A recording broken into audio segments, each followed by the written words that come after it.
दोस्तों royal Challengers Bengaluru और Rajasthan Royals की टीम के खिलाफ खेले गए मुकाबले में आरसीबी को करारी हार का सामना करना पड़ा और युवा बल्लेबाज वैभव सूर्यवंशी ने अकेले अपनी दम पर रॉयल्स की टीम को हरा दिया। लेकिन इसके बाद दोस्तों हार के बाद क्या हुआ? हार के बाद इस मुकाबले के हार की जिम्मेदारी जो है वो विराट कोहली के कंधों पर डाली जा रही है और ये आरोप विराट के ऊपर लगा दिया गया है कि इस मुकाबले को गेंदबाजों ने नहीं बल्कि विराट कोहली ने अपनी बल्लेबाजी से हरवा दी है।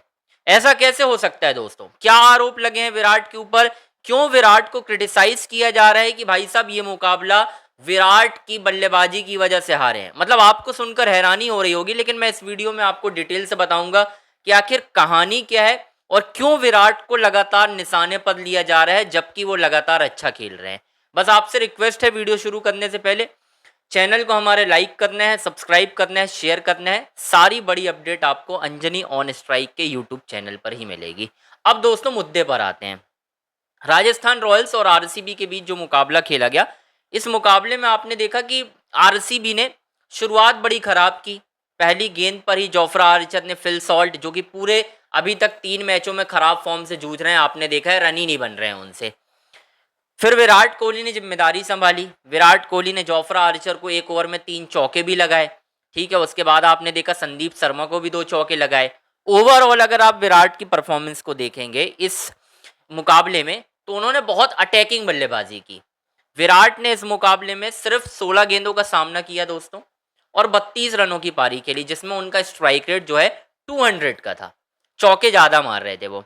लेकिन रवि बिश्नोई की एक लेग ब्रेक गेंद आई, विराट उसे पिक नहीं कर पाए और क्लीन बोल्ड हो गए।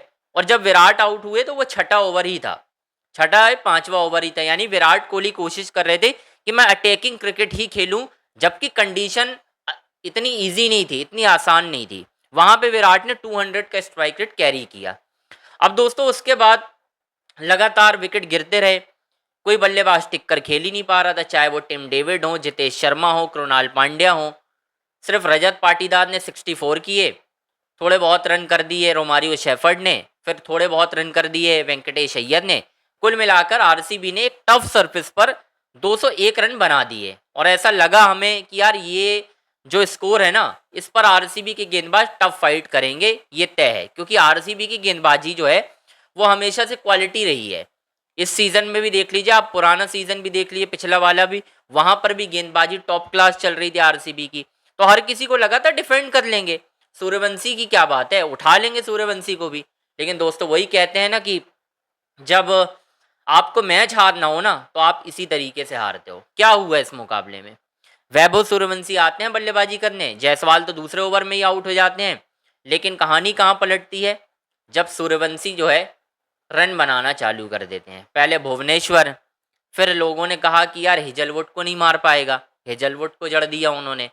फिर अभिनंदन के ओवर में 18-19 रन बटोर लिए, वहां से एक मोमेंटम मिल गया। फिर तो सूर्यवंशी ने किसी को नहीं छोड़ा।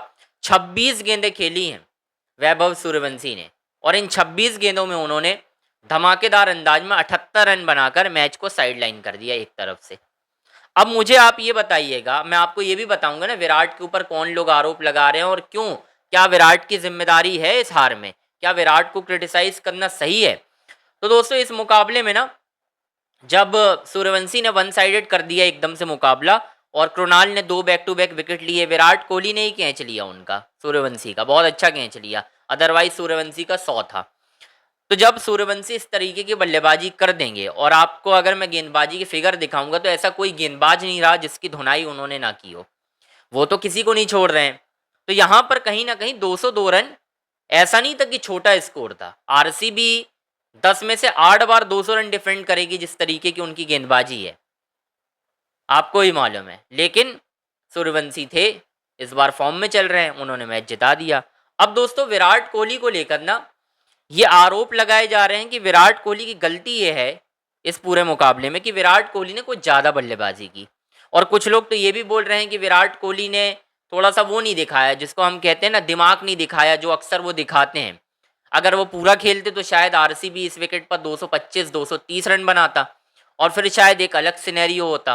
तो सोशल मीडिया में डबल स्टैंडर्ड की बातें चल रही हैं। कभी विराट 16 पे 32 करते हैं तो ये कहा जाता है कि उन्होंने थोड़ा सा जल्दबाजी कर दी, कभी विराट धीमे स्ट्राइक रेट से बनाते हैं तो ये कहा जाता है कि वो धीमी बल्लेबाजी करते हैं। तो भाई विराट के ऊपर क्या एजेंडा चलाने का एक मापदंड चल गया है क्या, या कोई ट्रेंड चल गया है कि नहीं विराट पे तो बनाने ही बनाना है, खबरें बनेंगी, हम स्टेटमेंट देंगे ही देंगे, सोशल मीडिया में बात की जा रही है, उनकी फील्डिंग की कहीं बात की जाती है कि वो फील्डिंग तेज नहीं रही। मतलब मुझे ये लॉजिक समझ में नहीं आ रहा है दोस्तों कि विराट कोहली को हर वक्त क्यों एजेंडे में घसीटा जाता है, कोई मुझे ये बता दे। लॉजिक बिल्कुल समझ नहीं आ रहा है कि आखिर ऐसा होता क्यों है, क्यों हो रहा है। फिर घसीट रहे हैं विराट कोहली को, जबकि विराट ने तो अपने स्टैंडर्ड से मतलब वो तो स्टैंडर्ड उनका ऊपर ही जा रहा है। वो तो 15 साल के लड़के को मैच कर रहे हैं, जिस हिसाब से वो जोफ्रा आर्चर को कट मार रहे थे, आगे बढ़ के शॉट लगाने की कोशिश कर रहे थे। कोई और प्लेयर हो तो आप बताइए।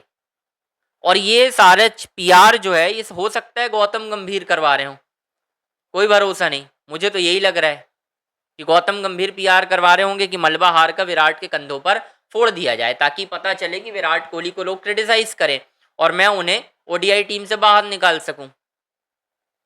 यही हो सकता है, और तो मुझे कोई लॉजिक समझ आ नहीं रहा है। क्योंकि इस मुकाबले में विराट की तो कोई जिम्मेदारी बनती ही ना, वो आउट हो गए 16 पे 32 करके, उन्होंने अपना काम किया। उनकी बल्लेबाजी की बदौलत आप 202 तक पहुंचे कहीं ना कहीं। अगर सॉल्ट के बाद वो थोड़ा सा डिफेंसिव मोड में चले जाते तो और कम रन बनते, लेकिन उन्होंने अटैकिंग मोड जारी रखा, रन बनाने की कोशिश जारी रखी उन्होंने। तो दोस्तों मुझे ये लॉजिक समझ में नहीं आ रहा है भाई साहब कि ये कौन लोग हैं जो विराट को क्रिटिसाइज करते हैं, विराट पे निशाना साधने की कोशिश करते हैं। मुझे तो यार बिल्कुल लॉजिक समझ में नहीं आ रहा है कि ये हो क्या रहा है इंडियन क्रिकेट में, या आरसीबी में तो कोई नहीं करेगा, ये तो मुझे पता है, लेकिन ये कोई ना कोई विराट के खिलाफ एक बड़ा एजेंडा चलाने की कोशिश की जा रही है, जो कि नजर आ रहा है।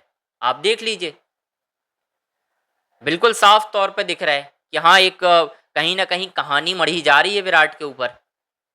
और कौन ये कमेंटेटर भी करते हैं आजकल, मैंने देखा है हर्षा भोगले भी वही शख्स हैं जो विराट कोहली को, जब उनका स्ट्राइक रेट जिस दिन ज़्यादा रहता है उस दिन बात ही नहीं करते, जिस दिन कम रहेगा उस दिन स्टेटमेंट डाल देंगे, उस दिन ट्विटर पे लिख देंगे कुछ ना कुछ। तो भाई ये सब मिलकर ना विराट के खिलाफ एजेंडा चलाते हैं, जो कि गलत है। ये चीज़ें नहीं होनी चाहिए, इस पर बीसीसीआई को भी सामने आना चाहिए। मैं एक और वीडियो करूंगा बहुत जल्द जिसमें मैं बहुत सारी जानकारी दूंगा, लेकिन फिलहाल ये जो जानकारी थी मुझे देनी थी कि यार विराट को क्यों क्रिटिसाइज किया जा रहा है। आपको भी ना अपनी राय बतानी है कमेंट बॉक्स में कि भाई विराट की क्या इस मुकाबले में गलती है, और है तो कैसे है, कोई मुझे बता दे। मतलब 200 के स्ट्राइक रेट से एक बंदा खेल रहा है तो कैसे उनकी गलती हो सकती है, जरा कोई मुझे ये बताए, लॉजिक दे। अजीब वो चीज़ें चल रही हैं यार इस वक्त। और आईपीएल में अक्सर होता है, मैंने देखा है विराट के खिलाफ एजेंडा, चाहे इंडियन क्रिकेट में हो या फिर आप उठाकर देख लीजिए आईपीएल में, हमेशा एक एजेंडा क्रिएट किया जाता है कि विराट की बात होनी चाहिए, अगर उनकी बात नहीं होगी तो यहाँ पर दिक्कतें हो जाएंगी। अक्सर मैंने देखा, रोहित की कोई बात नहीं कर रहा क्योंकि उनके, लेकिन विराट के 30-35 रन पे भी लोगों को दिक्कत होती है कि 30-35 रन बना दिया, कम बनाया। जब 100 बनाएगा तो बोलेंगे अपने लिए खेलता है। तो भाई विराट करे तो करे क्या, कौन लोग हैं ये। मुझे तो लगता है विराट को भी खुलकर आना चाहिए, अब जवाब देना चाहिए यार ये सारी चीज़ों में। कि यार कब तक ये चलेगा, कब तक विराट सहते रहेंगे। उनके भाई तो जवाब दे ही देते हैं, एक वो जल भजे मांजरेकर जो है वो भी विराट के खिलाफ बोलते रहते हैं। तो यार मुझे लॉजिक समझ नहीं आता यार ये कभी कभार कि हो क्या रहा है इंडियन क्रिकेट में। खैर दोस्तों आपकी क्या राय बन रही है विराट कोहली को लेकर, क्या आपको भी लगता है कि विराट कोहली कहीं ना कहीं धीमा खेले या उनको और समझदारी दिखानी थी। जो भी लगता है आपको अपनी राय दोस्तों कमेंट बॉक्स में बतानी है। हमारे चैनल अंजनी ऑन स्ट्राइक को आपको लाइक करना है, सब्सक्राइब करना है, शेयर करना है। सारी बड़ी अपडेट आपको इसी चैनल पर मिलेगी।